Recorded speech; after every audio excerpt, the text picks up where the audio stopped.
நினைவு தெரிஞ்ச நாள்ல இருந்து என் வாழ்க்கையில இந்த நாள் வரைக்கும் என் மனசுல ஏதாவது ஒரு சின்ன சஞ்சலம், ஒரு கேள்வி இருந்தா அவன் எனக்கு இன்னைக்கும் பதில் சொல்லுவாங்கிறதுக்கு நேத்தி நடந்தது ஒரு உதாரணம். நேத்து எனக்கு மனசுல ஒரு சின்ன வருத்தம், வேற ஒரு விஷயமா எனக்கு ஒரு வருத்தம்.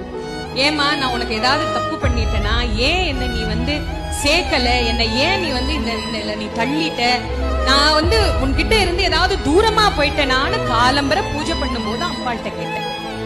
காலம்பரம் அம்பாள்கிட்ட கேட்டேன். மாலையில எனக்கு 5 மணிக்கு வகுப்பு, 4:45 அந்த தம்பி வந்தாப்ல, கார்ட்டூனிஸ்ட் கோபி, அவர் வந்தாப்ல. நான் நேத்து காலையில எங்க அம்மாட்ட கேக்குறேன், என்னம்மா என்ன இப்படி கேள்வி கேட்க வச்சிட்டியே, நான் உனக்கு பக்கமா இருக்கிறேன்னா தூரமா இருக்கிறேன்னா எனக்கு தெரியலையே, என்ன ஏன் நீ இந்த விஷயத்துல நீ தள்ளுன அப்படின்னு நேத்து கேள்வி கேட்டு முடிச்சேன்.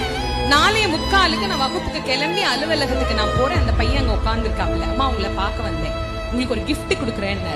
சரி, நான் அதை